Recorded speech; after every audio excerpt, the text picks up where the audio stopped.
Praise the Lord. सभी मसीह भाई बहनों को जय मसीह की। आप सभी परमेश्वर में आशीषित होंगे, हम यह विश्वास करते हैं। जैसा कि आप जानते हैं, इस चैनल पर परमेश्वर प्रभु यीशु मसीह की प्रार्थना और बाइबल के वचनों को इसमें बताया जाता है और बाइबल से संबंधित वचनों का वीडियो अपलोड किया जाता है। तो हे परमेश्वर के लोगों, आप सभी इस चैनल को यदि आप नए हैं तो ज़रूर सब्सक्राइब करें और बेल आइकन को प्रेस करके रखें ताकि आने वाले वीडियो का नोटिफिकेशन आपको तुरंत प्राप्त हो। आप सभी जानते हैं कि जब हम प्रभु यीशु मसीह में हम आते हैं तो शुरुआत के समय में हम कुछ भी नहीं जानते हैं कि हम क्या आत्मिक जीवन होता है, हम आत्मिक जीवन में कैसे बढ़ें। इसी से संबंधित और भी एक वीडियो अपलोड हुआ है जो पार्ट 1 में है कि कैसे हम अपने जीवन में आत्मिक उन्नति करें। यह पार्ट 2 है, भाग दूसरा है कि हम अपने आत्मिक जीवन में और कैसे बढ़ें। विशेष पॉइंट को हम देखेंगे और उसमें हम परमेश्वर की आत्मा के अगुवाई के अनुसार बातें करेंगे कि हम उसको कैसे अपने जीवन में सक्रिय करें। जिस प्रकार से हमने पहले के समय में देखा कि हम परमेश्वर में बढ़ने के लिए हम प्रभु पर विश्वास करें और प्रार्थना करें।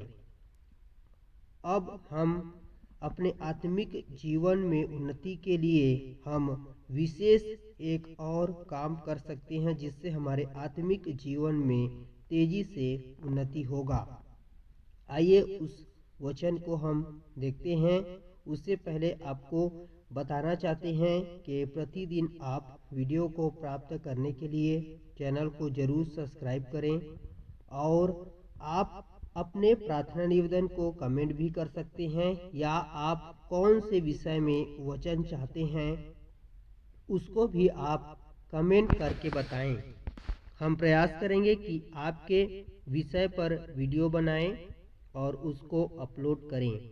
यह सब वीडियो सिर्फ परमेश्वर में आत्मिक उन्नति के लिए है। तो आप वीडियो को जरूर लाइक करें और चैनल को सब्सक्राइब करें अपने और विषय को जिसमें आप वीडियो चाहते हैं उस विषय को जरूर कमेंट करें। तो इस वक्त आइए हम परमेश्वर के वचन में विशेष करके परमेश्वर की आत्मा के अगुवाई के अनुसार मनन करेंगे कि परमेश्वर हमको क्या सिखाते हैं। परमेश्वर की आत्मा की अगुवाई के अनुसार हम आत्मिक जीवन में कैसे बढ़ सकते हैं।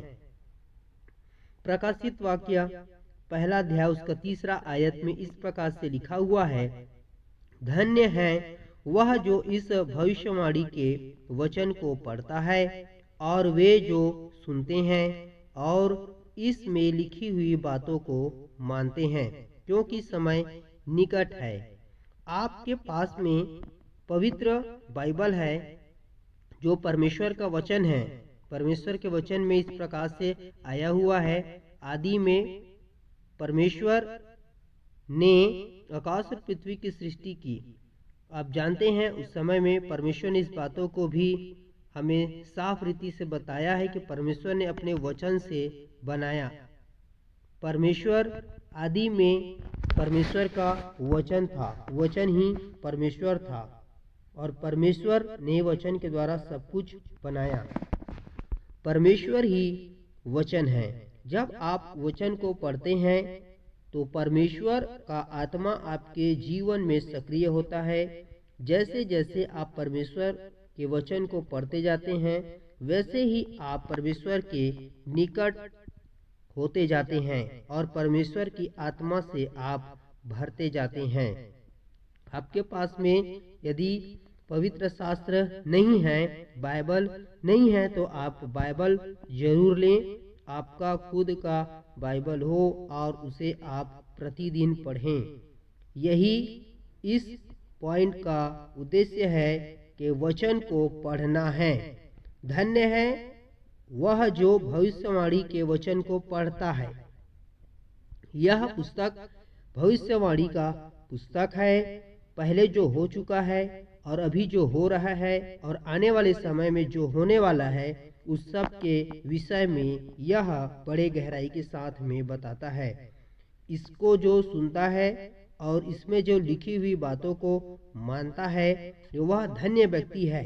यह आयत बता रही है जब आप इसको पढ़ते हैं आप धन्य व्यक्ति बन जाते हैं, आशीषित व्यक्ति बन जाते हैं और आपके ऊपर से या जो कोई भी इसको पढ़ता है उसके ऊपर से बुराइयां दूर होती जाती है और परमेश्वर के निकट वह व्यक्ति चला जाता है।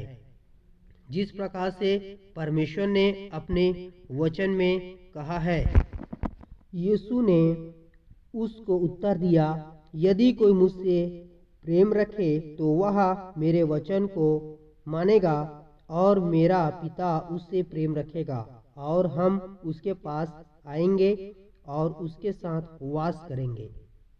जो परमेश्वर के वचन को मानता है, परमेश्वर का आत्मा उसके साथ में रहता है, पवित्र आत्मा उसको अपने अनुसार चलाता है और हर एक बुराई और हर एक शैतान के चाल से उसको बाहर ले आता है और परमेश्वर उसको निरंतर चलाता है। यह वचन विशेष करके नए लोगों के लिए है कि आप प्रतिदिन परमेश्वर के वचन को पढ़ें। यदि आप संकट, कष्ट, क्लेश और परेशानियों में हैं तो आप विशेष करके परमेश्वर के वचन को जरूर पढ़ें। परमेश्वर का वचन हमें दिशा देता है और कठिन परिस्थितियों में सही से निर्णय लेने में हमारी सहायता करता है। इसलिए जब हम संकट और क्लेश और परेशानियों में हों उस समय में हमें परमेश्वर के वचन को स्मरण करना चाहिए और परमेश्वर का वचन हमें स्थिर रहने में हमारी सहायता करता है। यह बहुत ही गंभीर विषय है, इसलिए आप परमेश्वर के वचन को पढ़ते रहने के लिए अपने जीवन में प्रयास करें और प्रभु से प्रार्थना करें कि परमेश्वर आपको समझने के लिए बुद्धि और ज्ञान, शक्ति और सामर्थ्य दे। तो आशा करते हैं आप परमेश्वर के वचन को जरूर पढ़ेंगे और प्रयास निरंतर करते रहेंगे। आइए हम और भी पॉइंट को देखते हैं कि हम कैसे परमेश्वर में और परमेश्वर के दिखाए हुए वचनों के अनुसार दिखाए हुए रास्तों में हम कैसे आगे बढ़ सकते हैं, अपनी आत्मिक उन्नति कैसे कर सकते हैं। मत्ती रचित सुसमाचार 6 अध्याय उसका 17 और 18 आयत में इस प्रकार से लिखा हुआ है, परंतु जब तू उपवास करे तो अपने सिर पर तेल मल और मुंह धो, ताकि लोग नहीं परंतु तेरा पिता जो गुप्त में है तुझे उपवासी जाने। इस दशा में तेरा पिता जो गुप्त में देखता है वह तुझे प्रतिफल देगा। जैसे कि आप जानते हैं बहुत से लोग जो अन्न जल ग्रहण नहीं करते, अर्थात जिस दिन वो उपवास रहते हैं लोगों को बताते हैं कि मैं उपवास हूँ, परंतु प्रभु हमसे कहता है तू तैयार हो और अच्छे से तैयार होकर के तू प्रार्थना कर गुप्त में, और लोगों को जब जाए उस बीच में तो ये ना कह कि मैं उपवास हूँ, दिखावा ना करे जैसे कि उस समय में लोग करते थे। आज बहुत से लोग हैं जो अपने आप को उपवासी दिखाते हैं और उसका चिन्ह बताते हैं और लोगों को कहते हैं कि हम उपवास हैं। आज प्रभु में ऐसे बहुत से अभिषिक्त दास दासी हैं, प्रभु के बेटा और बेटी हैं जो कई दिनों तक उपवास रहते हैं, अपने को बताते भी नहीं। 7 दिनों का रहते हैं, 11 दिनों का रहते हैं, 21 दिनों तक रहते हैं, यहाँ तक कि 40 दिनों तक, 40 दिन और रात तक भी वो उपवास रहते हैं।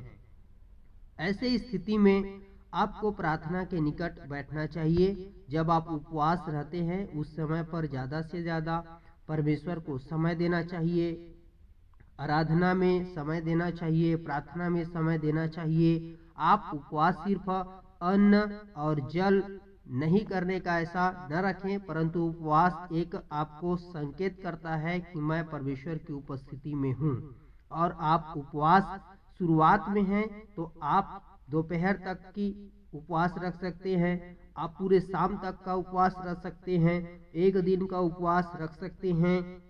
और विशेष दिनों तक के उपवास के विषय में बाइबल में उसका वर्णन भी आता है। जिस प्रकार से दानियल ने 21 दिन का फास्टिंग प्रेयर किया, उपवास किया, वह अपने प्रार्थना का उत्तर पाने के लिए। आप अपने शारीरिक दशा को देख करके उपवास जरूर करें, क्योंकि कई लोग उपवास रखते हैं और उनको प्रॉब्लम्स हो जाती है। एक विशेष ज्ञान न होने के कारण एक बुरी स्थिति में फंस जाते हैं। आपके शरीर को मजबूत भी रखें ताकि आप इसके द्वारा प्रार्थना कर सकें, क्योंकि यह परमेश्वर के आत्मा का मंदिर है। इसे आप जब मजबूत रखेंगे तब इसके द्वारा आप प्रार्थना भी कर पाएंगे। इसलिए आप अपनी स्थिति परिस्थिति को देखकर उपवास रखें। उपवास आप जबरदस्ती न रखें, परमेश्वर की आत्मा की अगुवाई में रखें।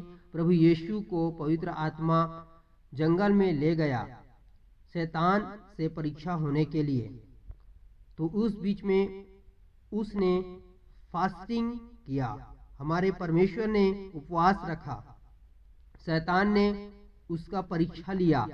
तो हे परमेश्वर के लोगों, आपको परमेश्वर का आत्मा जब अगुवाई करे तो आप जरूर उपवास रहें। और आप अपने साप्ताहिक दिनों में भी उपवास कर सकते हैं। आप अपने शरीर को देखभाल करते हुए जरूर उपवास रखें। आप उपवास में बढ़ें, क्योंकि उपवास की प्रार्थना बंधनों को तोड़ती है। और आप अपने शरीर को भी हस्त पुष्ट मजबूत जरूर रखें, ताकि आप बड़े शब्दों के साथ प्रार्थना कर पाएंगे, बड़े ललकार के साथ शैतान के सामने में गरज पाएंगे और वह भाग जाएगा। शैतान का सामना करो तो वह तुम्हारे सामने से भाग जाएगा। आपको शैतान को देख करके डरना नहीं है। इसलिए जब आप उपवास के मध्य में जाते हैं तब प्रभु का आत्मा आपके नजदीक और आ जाता है। बुद्धिमानी के साथ उपवास करें, यही हम कहेंगे। आत्मिक उन्नति के इस अध्याय में आपने सीखा कि हमें परमेश्वर के निकट जाने के लिए वचन और उपवास करना चाहिए। आप इस दूसरे भाग में सीखे हैं कि हमें इन बातों का ध्यान रखना चाहिए। आप निरंतर प्रभु में बढ़ते जाएं, आत्मिक उन्नति करते जाएं। परमेश्वर आप सबको आशीष दे। God bless you. Praise the Lord. Channel को जरूर सब्सक्राइब करें और आप अपने कुछ भी विषय हैं जिन पर आप वीडियोस चाहते हैं उनको जरूर कमेंट करें, उन पर वीडियो बनाकर अपलोड किया जाएगा। God bless you. Praise the Lord. और विशेष सूचना यह है कि सभी मसीह भाई बहनों के लिए और प्रभु के दास दासियों के लिए स्पोकन इंग्लिश क्लासेस अवेलेबल हैं। आप जो इंग्लिश स्पीकिंग कोर्स ज्वाइन करना चाहते हैं, आप कांटेक्ट करके इंग्लिश स्पीकिंग कोर्स ज्वाइन कर सकते हैं। आप इंफॉर्मेशन लेने के लिए कॉल कर सकते हैं। God bless you. Praise the Lord.